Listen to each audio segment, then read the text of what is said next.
The neon sign above the rusty nail flickered with a dying buzz, casting an intermittent red glow over the wet pavement of Hell's Kitchen. Inside, the air smelled of stale beer, lemon polish, and the distinct metallic tang of desperation. Hunter Bennett adjusted her apron, the strings digging into her waist. She was 26, but her eyes held the exhaustion of someone who had lived 3 lifetimes. To the regulars, dock workers, petty thieves, and exhausted beat cops, she was just Hunter, the quiet girl who never messed up an order, never smiled too much, and never asked questions. That was the point. Invisibility was a shield. "Table 4 needs a wipe down, Bennett," the manager, a greasy man named Rick, barked from behind the bar. "And look alive. We got high rollers coming in. Private booking in the back booth." Hunter nodded, keeping her head down. High rollers, at the Rusty Nail, usually meant drug dealers who had made an extra $1,000 that week and wanted to flash it. But tonight felt different. The air in the dive bar shifted. The usual hum of conversation died instantly as the front door swung open. 4 men walked in. They didn't move like the local dealers. They moved like predators entering a pen of sheep. They wore suits that cost more than the building. Italian wool, bespoke cuts that hid shoulder holsters perfectly. In the center was Cain Valenti. Hunter froze near the jukebox. Everyone knew the face. It had been plastered across the New York Post 6 months ago during the racketeering trials, usually accompanied by headlines like "The Untouchable Don." He was taller in real life, his presence sucking the oxygen out of the room. He had dark hair swept back, a scar cutting through his left eyebrow, and eyes that scanned the room with terrifying precision. "Back booth," Cain said. His voice was low, a rumble of gravel. "And clear the room. Everyone out." His guards didn't have to ask twice. They moved through the bar, flashing guns tucked into waistbands. Patrons scrambled, leaving half-finished beers and change on the tables. "You too, sweetheart." One of the guards, a stocky man with a broken nose, grunted at Hunter. "Leave her," Cain said, sliding into the red leather booth in the back corner. He didn't look at Hunter. He looked at his watch. "Someone needs to bring the drinks. Just keep her out of earshot until we need refills." Hunter felt a cold shiver trace her spine. She should have run. She should have walked out the back door and never come back. But the rent on her studio apartment in Queens was 2 weeks late, and Rick would fire her without hesitation. She retreated to the far end of the bar, pretending to clean glasses. 10 minutes later, the second group arrived. They were different. Lighter hair, harsher faces, smelling of expensive cologne and cold tobacco. Russians, the Bratva. Leading them was Nikolai Volkov, a man known for feeding his rivals to pigs in the marshes of Jersey. The atmosphere in the bar became brittle.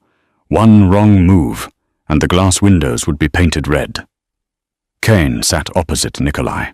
Between them sat a nervous, sweating man in a cheap grey suit, Cain's translator. "Whiskey," Cain called out, signaling Hunter. "Bottle, 4 glasses." Hunter grabbed a bottle of Macallan, the only good stuff they kept in the safe, and 4 tumblers. She walked towards the booth, her heart hammering against her ribs. She kept her eyes on the tray. As she approached, the conversation stopped. She set the glasses down. Her hands didn't shake. She had been trained better than that. "Tell him," Cain said to his translator, leaning back, "that I am willing to open the Newark ports for his shipping containers. But the tax is 20%. The translator, a man Hunter heard them call Benny, swallowed hard. He looked at Nikolai and spoke in Russian. "He says you can use the ports. He asks for 20%. Nikolai laughed. It was a wet, ugly sound. He turned to his own lieutenant and spoke rapidly in Russian, his voice too fast for Benny to catch the nuance. "Tell the American dog he is dreaming. We will take the ports, and once he signs the access papers tonight, we will slit his throat in the parking lot." Hunter's hand froze on the bottle of Macallan. Nikolai turned back to Cain, smiling a wide, shark-like grin. He spoke in Russian again, slower this time, for Benny. "Tell him we accept his terms. We are happy to do business." Benny, the sweat now dripping down his temple, turned to Kane. "Boss, Nikolai says he is honored. He accepts the 20%. He says you are a generous man." Kane nodded, his shoulders relaxing slightly. He reached into his jacket pocket and pulled out a gold fountain pen and a folded document. "Good," Kane said. "Let's sign." He uncapped the pen. The tip hovered over the paper. Hunter looked at the Russian. He was gripping a steak knife under the table, his knuckles white. If Kane signed, he died. If he died, the witnesses died. That meant Hunter died. The training she had buried for 5 years, the lessons from her father, the diplomat, before he was assassinated in Belgrade, kicked in. Hunter slammed the whiskey bottle down on the table. The sound cracked like a gunshot. "Don't sign it," she said. The silence that followed was absolute. Kane slowly turned his head to look at her. For the first time, he actually saw her. Not as a waitress, but as an obstacle. His eyes were the color of ice. "Excuse me?" Kane asked, his voice dangerously soft. "Get the girl out of here," the guard with the broken nose snarled, stepping forward. "He's lying to you," Hunter said, her voice steady, though her knees were trembling. She switched her gaze to Benny, the translator. "And he is incompetent." Benny turned red. "You shut your mouth, bitch! I speak fluent." Hunter ignored him. She looked directly at Kane. "The Russian didn't say he honored your terms. He said, 'Tell the American dog he is dreaming.' He told his lieutenant that once you sign the access papers, they're going to cut your throat in the parking lot." Kane didn't move. He didn't look at the Russians. He just stared at Hunter. "You speak Russian?" "I speak 5 languages," Hunter said, "and I know that honored and dog don't sound anything alike." Nikolai, realizing the tone had shifted, barked something in Russian. "What is the whore saying?" Without hesitation, Hunter replied in flawless, crisp Russian. Her accent wasn't the rough street slang of Moscow. It was the refined, high-society dialect of St. Petersburg. "I am telling him that you lack the honor to do business like a man, Nikolai Volkov. So you resort to knives under the table." Nikolai's face went purple. He stood up, knocking the table. "Who are you?" Kane raised his hand. The motion was small, but it commanded the room. His guards raised their weapons instantly, aiming them at the Russians. The Russians drew theirs. The bar became a standoff. Kane looked at Benny. "Is she telling the truth?" Benny was hyperventilating. "Boss, They speak so fast. Dialect is heavy. I thought..." "Get out," Kane said. "Boss, run, before I change my mind." Benny scrambled out of the booth and bolted for the door. Kane turned his gaze back to Hunter. He looked at her cheap uniform, her messy bun, the stain on her apron. Then he looked at the calmness in her eyes. "Sit down," Kane commanded. "I have tables to clean," Hunter said. Kane pulled a gun, a matte black Glock, and set it on the table. "I said, sit down. You are my translator now." Hunter hesitated, then slid into the booth where Benny had been. She was sitting next to the most dangerous man in New York, across from the most dangerous man in Moscow. "Ask him," Kane said, his eyes never leaving Nikolai, "if he wants to renegotiate, or if he wants to die in a dive bar in Hell's Kitchen." Hunter turned to Nikolai. She channeled her father's voice, the diplomatic coldness that could freeze a room. "Mr. Valenti wishes to know if you would prefer a new arrangement, or if you wish for this to be your final meal. Personally, I wouldn't recommend the fish." A flicker of amusement crossed Nikolai's face. He respected strength. He respected audacity. And he was clearly confused by the waitress who spoke like a czarina. Nikolai sat back down slowly. He released the knife he was holding under the table. "Tell him," Nikolai grunted, 30% tax, and I want access to the Queen's warehouse." Hunter turned to Kane. "He counters with 30% and wants the Queen's warehouse." Kane tapped his finger on the gun. "Tell him 25%, and the Queen's warehouse is full of my mother's furniture. He can have the Bronx depot." The negotiation lasted an hour. Hunter translated back and forth, filtering out the insults, smoothing over the jagged edges, and ensuring clarity. She was brilliant. She was precise. Finally, hands were shaken. No papers were signed. The trust was gone. But an accord was reached. Nikolai stood up, buttoning his jacket. He looked at Hunter with a strange expression. "You are wasted pouring drinks, girl." He left with his entourage. The door swung shut. The silence returned. Cain Valenti didn't move. He poured himself a glass of Macallan and drank it in one shot. Then he turned to Hunter. "Who are you?" he asked. "Just a waitress," Hunter said, standing up. "I need to get back to work." "No," Cain said. He stood up, towering over her. "You just saved my life, and you heard the details of a multi-million-dollar criminal conspiracy." "I have a bad memory," Hunter said quickly. "I've already forgotten it." Cain signaled his guards. "Grab her coat." "Excuse me?" Hunter stepped back. "You aren't safe here," Cain said, his voice flat. "Volkov knows your face. He knows you embarrassed him. If I leave you here, you'll be dead by morning." "That's my problem," Hunter snapped. Cain stepped closer. He smelled of gunpowder and expensive sandalwood soap. He reached out and touched her chin, tilting her face up. "It's my problem now," he said. "You're coming with me." Hunter sat in the back of an armored SUV, sandwiched between Cain and the window. The city lights blurred past, streaks of gold and white against the darkness. She clutched her worn canvas backpack to her chest. It contained her entire life, a change of clothes, a passport under the name Emily Vance, and a locket with a picture of her parents. "Where are we going?" she asked, breaking the silence. Cain didn't look up from his phone. He was typing furiously. "A safe house, until I figure out what to do with you." "I can't go to a safe house. I have a cat," Hunter lied. Cain glanced at her. "We'll buy you a new cat." "You can't just buy a—" Hunter stopped. Arguing with a Mafia don was a futile exercise. They drove for 40 minutes, leaving the city behind for the winding roads of Long Island. They pulled up to a massive estate, gated and guarded. It wasn't a house.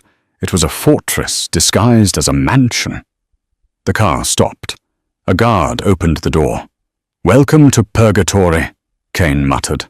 He led her into a foyer that was bigger than her entire apartment building. Marble floors, crystal chandeliers, art that belonged in museums. It was cold, sterile, and imposing. "Marco," Cain called out. A tall, thin man in a pristine butler's uniform appeared. "Yes, sir?" "Set up the blue room for Miss—" Cain paused, looking at Hunter. "I don't even know your name." "Hunter," she said. "Hunter Bennett. Miss Bennett," Cain finished. "Get her some clothes. Burn what she's wearing. She smells like stale beer." Hunter bristled. "This apron costs $15. "I'll reimburse you," Cain said dryly. "Marco, make sure she eats. I have business to attend to." He started to walk away toward a set of double oak doors. "Wait," Hunter called out. Cain stopped and turned. "Why?" she asked. "Why didn't you just kill me? It would have been easier." Cain looked at her for a long moment. His expression was unreadable. "Volkov was right," he said. "You were wasted pouring drinks. I need a translator, Hunter. My last one resigned tonight. You have the job." "I didn't apply." "In my world," Cain said, a ghost of a smile touching his lips, "you don't apply. You're chosen." He disappeared into his office. Hunter was led upstairs to a room that looked like a suite at the Ritz. She showered, scrubbing the scent of the rusty nail off her skin. She put on the silk robe Marco had left for her. She walked to the window. Below, guards patrolled the perimeter with Rottweilers. She was trapped. But as she looked at her reflection in the glass, Hunter knew the truth. She wasn't just trapped because of Cain Valenti. She was trapped because she had exposed herself. She had spoken Russian. Perfect, diplomatic Russian. If word got out, if the wrong people in Europe heard about a waitress in New York who spoke like the late Ambassador Arthur Bennett, the Mafia would be the least of her worries. The people who killed her father were still out there. And she had just lit a flare in the dark. She needed to leave. Tonight. She went to the door and tried the handle, locked from the outside. Panic rose in her throat. She moved to the window. It was a 20-foot drop. Suddenly the lock clicked. The door opened. It wasn't Kane. It was a woman. She was stunning. Tall, blonde, wearing a dress that looked like it was painted on. She held a suppressed pistol at her side. "So," the woman hissed, "you're the new flavor of the month." Hunter backed up. "I'm just the translator." The woman stepped into the room and closed the door. She raised the gun. "Dom doesn't bring translators home to the estate. He brings mistresses. And I don't like sharing." Hunter's eyes widened. She realized two things instantly. First, this woman was Kane's jealous ex or current lover. Second, she was high. Her pupils were pinpoint small. "You have the wrong idea," Hunter said, raising her hands. "I work at a dive bar. I smell like fries." "You're pretty," the woman spat, in a mousy, tragic way. "Dom loves tragic cases." She raised the gun higher, aiming at Hunter's chest. "Say goodbye, mouse." Hunter stared down the barrel of the suppressed pistol. Her heart hammered a frantic rhythm against her ribs, but her breathing remained controlled. Inhale for 4, hold for 4, exhale for 4.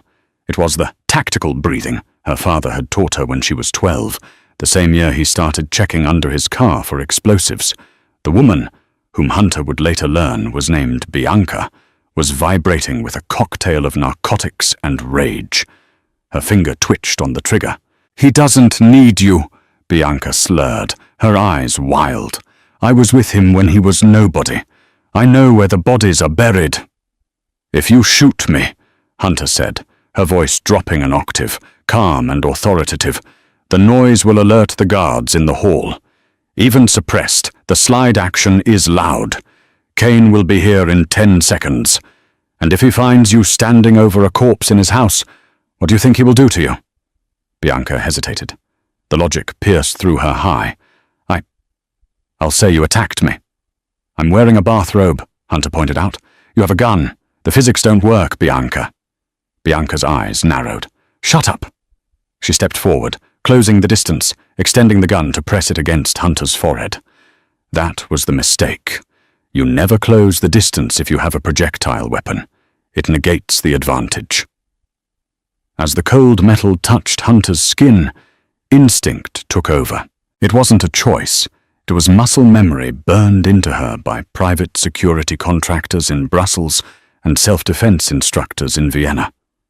Hunter's left hand snapped up, batting the barrel of the gun outward, away from her face. Simultaneously, her right hand clamped onto Bianca's wrist, twisting it violently downward while she stepped into the woman's personal space. There was a sickening snap of cartilage. Bianca screamed, dropping the gun. Hunter didn't stop. She swept Bianca's legs out from under her, driving the woman into the plush carpet. In a heartbeat, Hunter was on top of her, pinning Bianca's good arm with her knee and pressing her forearm against Bianca's windpipe. Not enough to kill, but enough to terrify. The door flew open. Kane stood there, his tie undone, his gun drawn. Behind him, Marco the butler held a shotgun. Kane took in the scene. His ex-girlfriend, a known volatile element, pinned to the floor by the mousy waitress he had picked up an hour ago. Hunter looked up, her hair falling over her face, her eyes fierce. "She has a gun," Hunter said, breathless. "It's under the bed." Kane lowered his weapon slowly. He looked at Bianca, who was sobbing, and then at Hunter. He gestured to Marco. "Get Bianca out of here," Kane said, his voice terrifyingly calm. "Put her in a car. Drive her to the airport. If she ever steps foot in New York again, she disappears." "Dom, please!" Bianca wailed as Marco hauled her up. "She attacked me. She's a witch." Marco dragged her out, closing the door. Kane holstered his gun. He didn't move toward Hunter. He stayed by the door, studying her like she was a puzzle he couldn't solve. "You disarmed her," Kane stated. Hunter stood up, tightening her robe. The adrenaline was fading, leaving her shaking. "I got lucky. She was high." Luck is winning a coin toss, Kane said, walking into the room.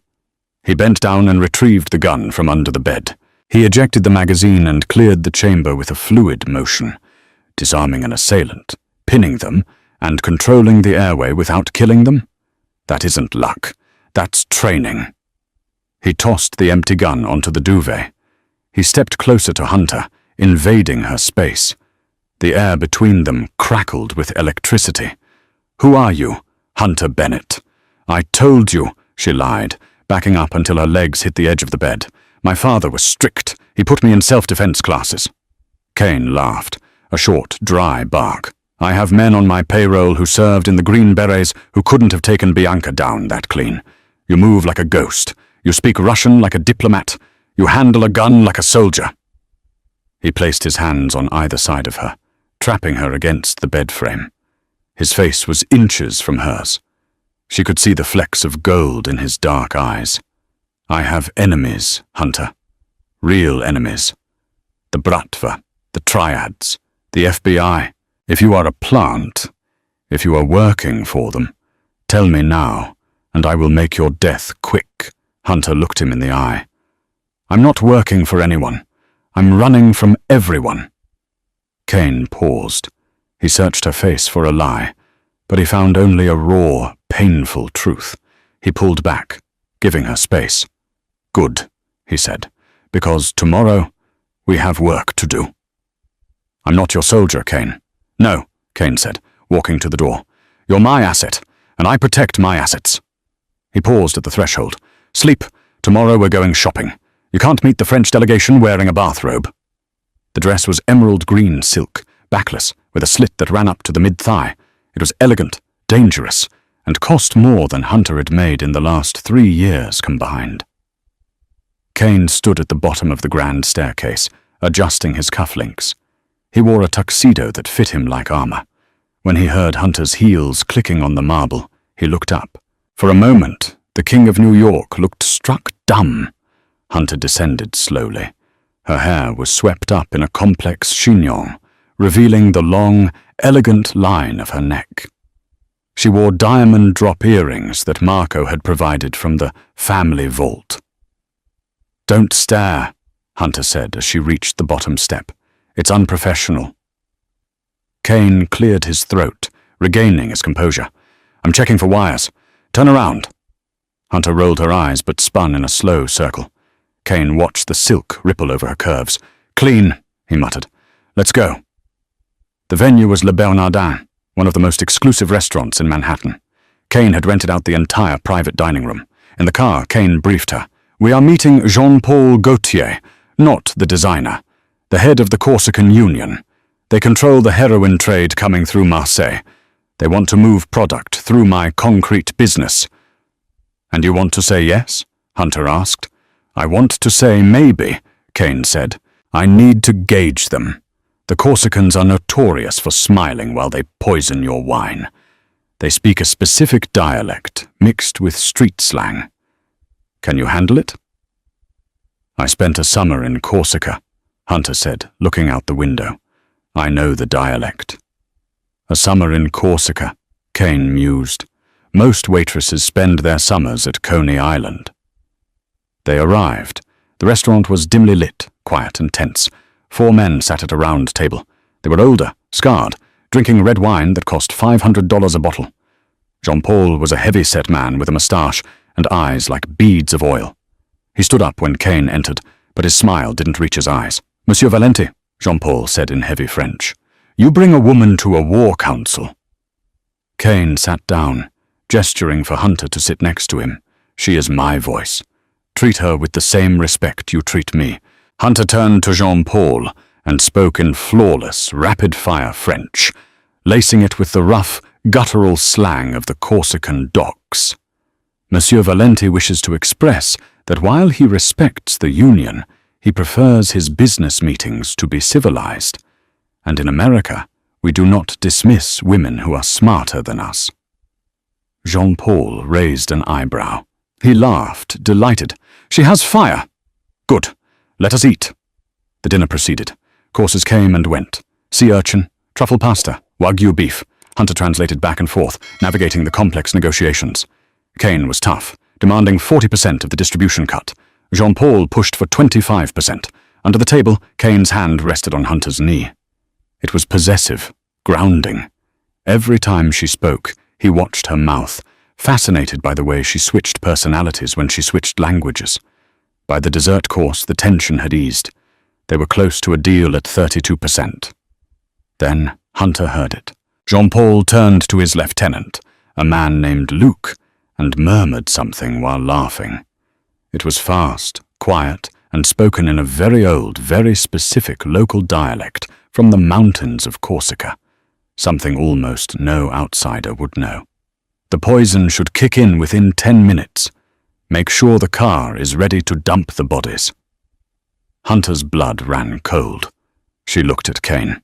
He was lifting his glass of wine, the toast to seal the deal. "Kane," she whispered in English, "don't drink." Kane froze. The glass hovered an inch from his lips. He didn't look at her, but his grip on the stem tightened. "Why?" he asked, smiling at Jean-Paul. "The wine," Hunter said, keeping a smile plastered on her face. "They poisoned the bottle. He just said it to his lieutenant." Kane set the glass down slowly. Jean-Paul frowned. "Is something wrong, Monsieur Valenti? You do not drink to our friendship?" Kane looked at Hunter. "Tell him," Kane said, his voice dropping to a lethal whisper, "that I only drink to friendship when I know I'll wake up the next morning." Kane suddenly grabbed a steak knife from the table and in one fluid motion drove it through Jean-Paul's hand, pinning it to the mahogany table. Jean-Paul screamed. The room exploded into chaos. Kane's guards burst in from the kitchen, guns drawn.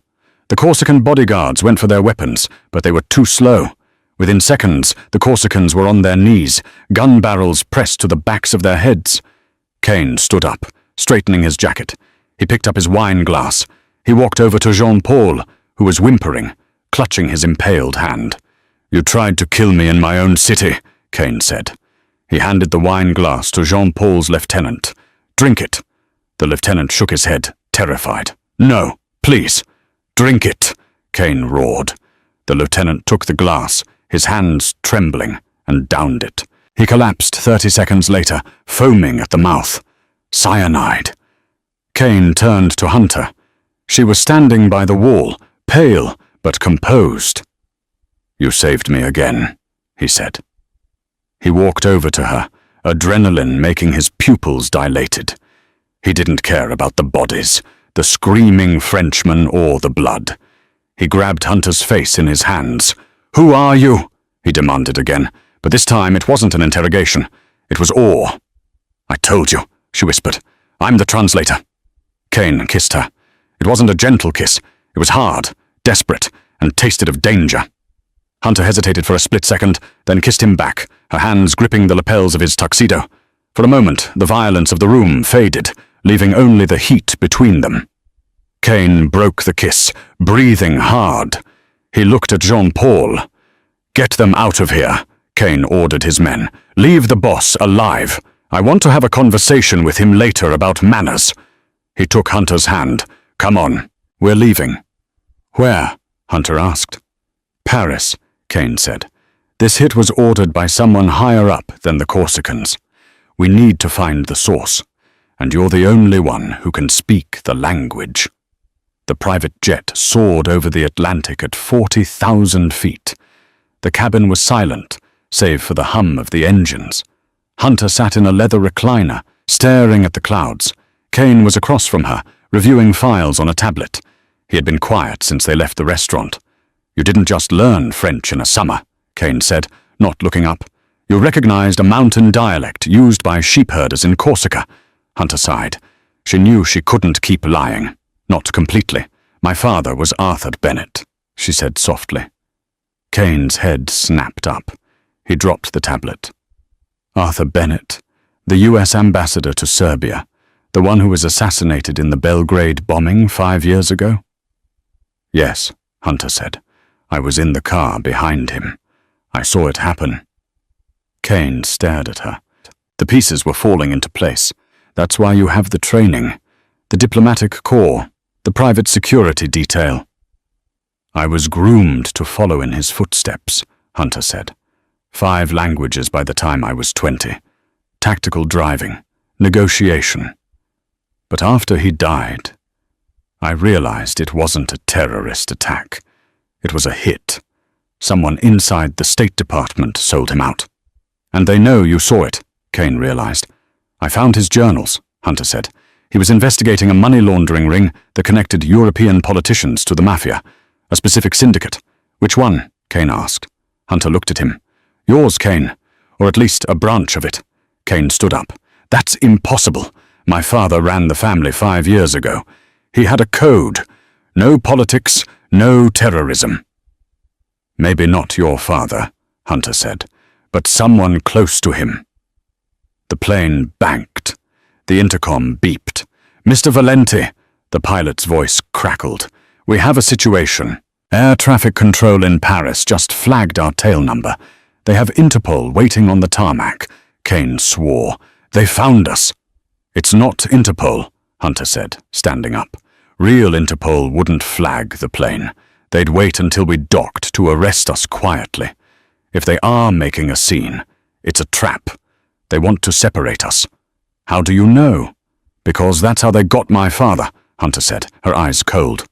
Kane grabbed a parachute bag from the emergency locker. Can you jump?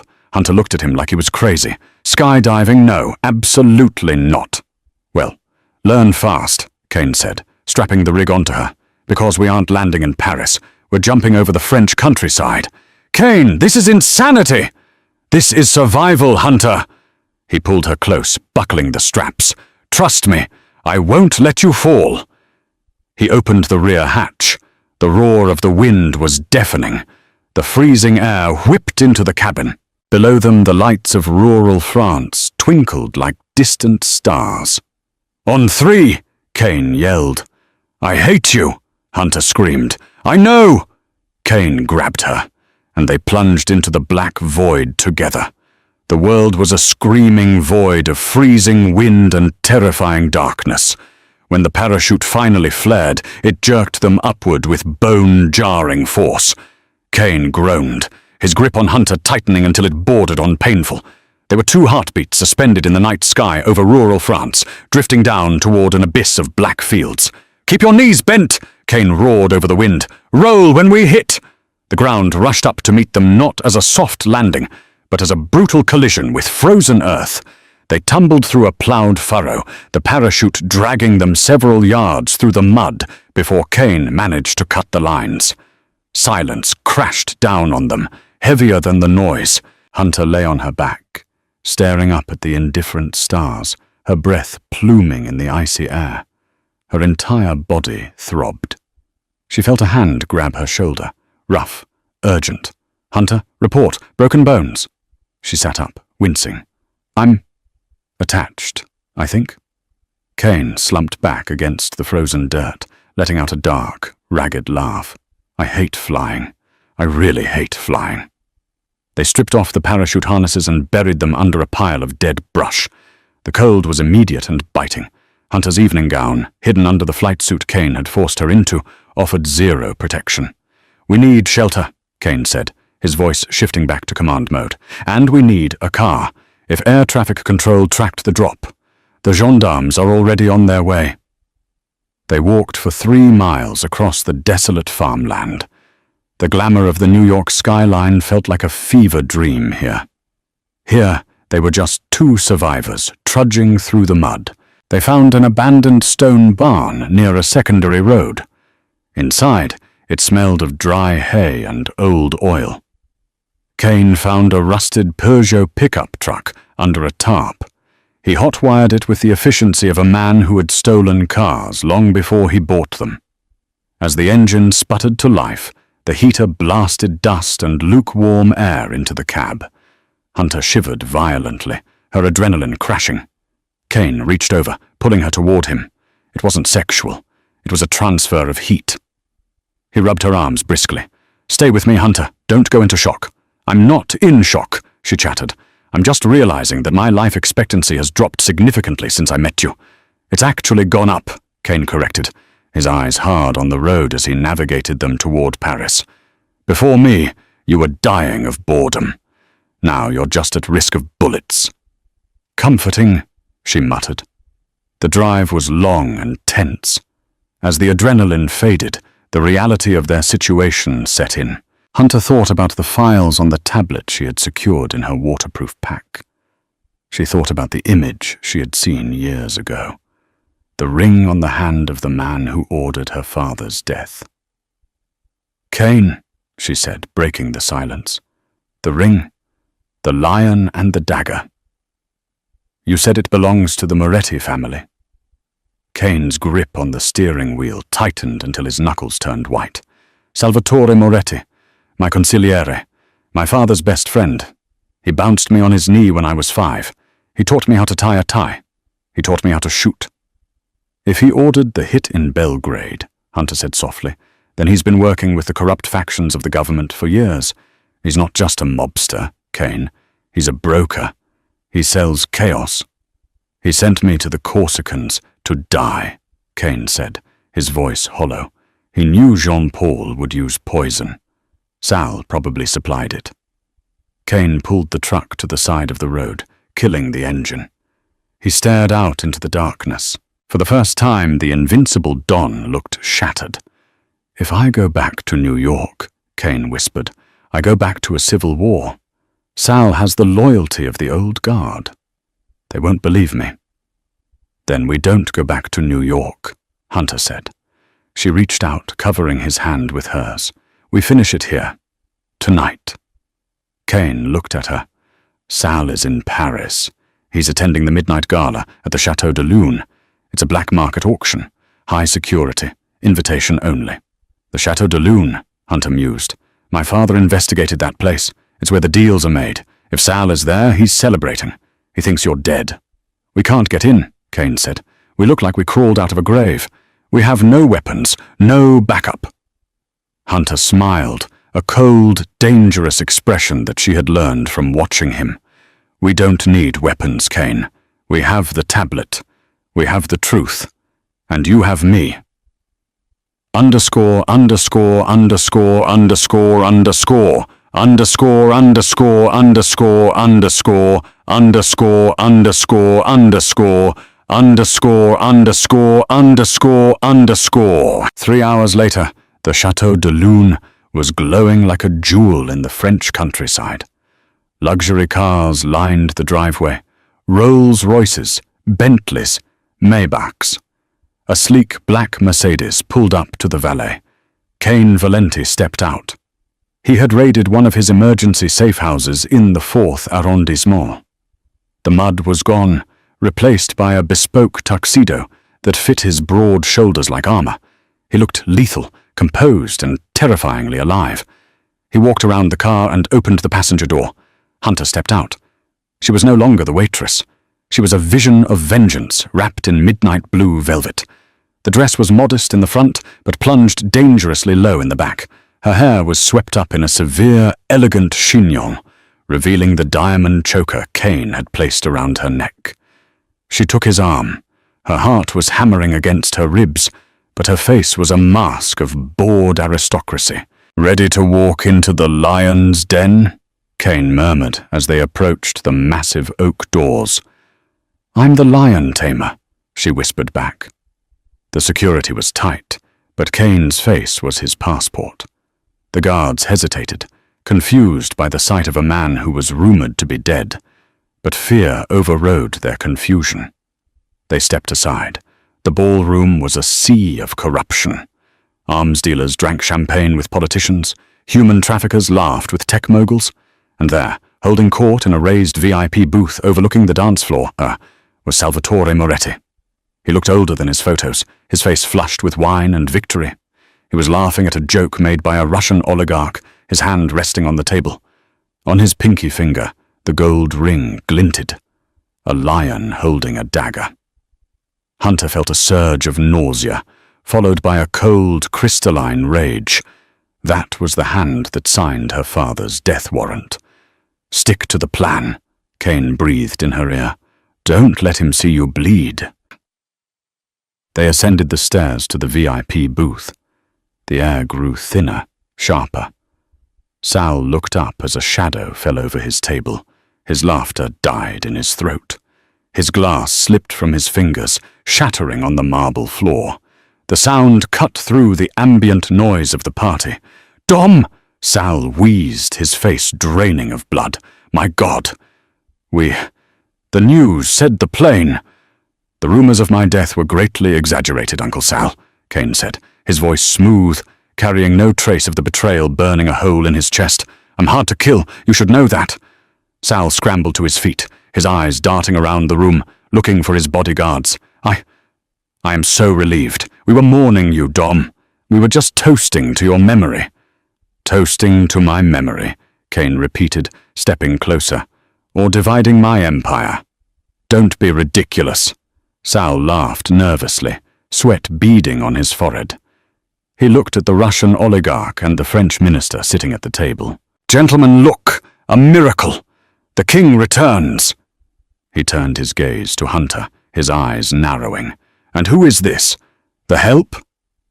"She's the reason I'm alive," Kane said. "And she's the reason you're done." Hunter stepped forward. She didn't look at Kane. She locked eyes with the Russian oligarch, a man named Kozlov, who controlled the energy grid of Eastern Europe. She spoke in Russian, rapid, low, and menacing. "Mr. Kozlov, Salvatore has been promising you the Valenti shipping routes in the Newark harbor, hasn't he? He told you that with Kane dead, the ports were yours." Kozlov frowned, looking at Sal. "Is this true, Salvatore?" Sal waved his hand. "She's lying. She's a nobody waitress." Hunter didn't pause. She turned to the French minister and switched to flawless, high court French. "Monsieur Minister, did Salvatore mention that he kept the recordings of your meetings, the ones regarding the Belgrade bombing? He has them stored on a secure server. He calls it his insurance policy against you." The minister stood up so fast his chair toppled over. "What did you say?" "Lies!" Sal screamed, panic cracking his voice. "She is poisoning you against me. Guards, kill them. They are imposters." 4 of Sal's personal guards drew their weapons. The music in the ballroom stopped. The crowd gasped, backing away. Kane didn't flinch. He didn't even reach for a weapon. He simply pulled the waterproof tablet from his tuxedo jacket and tossed it onto the center of the table. It slid across the marble and stopped in front of the Russian oligarch. "The files aren't on a server," Kane said, his voice projecting across the silent room. "They're right there. Hunter decrypted them on the drive over. Every bribe, every hit order, every betrayal." He looked Sal in the eye. "You broke the code, Sal. You sold out the family to politicians. You killed Arthur Bennett. And you tried to kill me." Sal looked at the tablet, then at the furious faces of his allies. The Russian oligarch picked up the tablet. He looked at the screen, then looked at Sal with eyes like a shark. "You recorded me?" Kozlov asked, his voice a quiet rumble of death. No, listen to me." Sal backed up, holding his hands up. "It's a bluff. The tablet is probably blank." "Open it," Hunter challenged. Sal lunged for the tablet, but the French minister's bodyguard intercepted him, shoving him back into his chair. "It's over, Sal," Kane said softly. "You can't do this to me, Dom," Sal pleaded, tears mixing with the sweat on his face. "I raised you. I did it for the family. We needed to modernize. We needed to be in politics." "You didn't do it for the family," Kane said. "You did it for yourself." Kane turned to Hunter. "Let's go." "You're leaving?" Sal shrieked. "You can't leave me here with them. They'll kill me." Kane paused. He looked back at the man who had been a father to him. There was no hate in his eyes anymore, only a deep, exhausting pity. "In our world, Sal," Kane said, "death is the easy way out. I'm leaving you with the people you betrayed. That is a fate worse than a bullet." He offered his arm to Hunter. "Shall we?" Hunter looked at Sal one last time. She saw a small, terrified old man. She thought of her father, dying in a car bomb in Belgrade. She thought of the years of hiding. "Goodbye, Salvatore," she said. They turned and walked away. They walked down the grand staircase, heads held high, moving with a synchronized grace that made the crowd part like the Red Sea. They walked out of the heavy oak doors, past the confused security, and into the cool, biting air of the French night. Behind them, inside the Chateau de Lune, the screaming started. Then the distinct, muffled pop of a silenced pistol. Then silence. Kane didn't look back. He walked until they reached the black Mercedes. He leaned against the hood, letting out a breath that seemed to carry the weight of 20 years. He looked up at the moon. "He's dead," Kane said. It wasn't a question. "Yes," Hunter said. She stood next to him, the adrenaline draining away, leaving her trembling. Kane turned to her. He saw the tremor in her hands. He reached out and took them, pulling her close. His eyes searched her face, mapping every inch of it. "You were incredible," he whispered. "You took down the old regime with 3 sentences." "I told you," Hunter said, her voice shaky but proud. "I know the language of diplomacy, and the language of war." "You're the most dangerous person I've ever met," Kane said. He brushed a stray lock of hair behind her ear. "And I employ hitmen." "Does this mean I get a raise?" she asked, trying to joke, though her eyes were wet. "No," Kane said seriously. "It means you're fired." Hunter froze. "What?" Kane stepped closer, eliminating the space between them. He wrapped his arms around her waist, possessing her completely. "I can't have you on the payroll, Hunter. It's a conflict of interest." "Conflict of interest?" she repeated, breathless. "I don't want a translator," Kane said, his voice rough with emotion. "I don't want an employee. I want a partner. I want a queen. I want you to wake up next to me every morning and tell me I'm an idiot in 5 different languages." He leaned down, his forehead resting against hers. "I love you, Hunter. I think I've loved you since you slammed that whiskey bottle on the table." Hunter looked at him, really looked at him. She saw the scars, the danger, and the overwhelming loyalty. "The hours are going to be terrible," she whispered, "and the retirement plan is non-existent." "But the benefits," Kane murmured, brushing his lips against hers, "are to die for." Hunter grabbed his lapels and pulled him down. "Deal." She kissed him. It wasn't the desperate kiss of survival, nor the terrified kiss of the plane. It was a seal, a contract written in breath and heartbeat. The waitress from Hell's Kitchen was gone. In her place stood the matriarch of the Valenti crime family. And as they stood there in the moonlight, Hunter knew that for the first time in her life, she didn't need to translate anything. The silence was perfect. And just like that, the waitress who was invisible became the most powerful woman in the syndicate. Hunter Bennett didn't just translate words. She translated power, loyalty, and love in a world that rarely understood any of them. Kane Valenti found his voice, but more importantly, he found the one person who could understand his silence. From a dive bar in New York to the gala halls of Paris, they proved that the most dangerous weapon isn't a gun. It's the truth, spoken in the right language.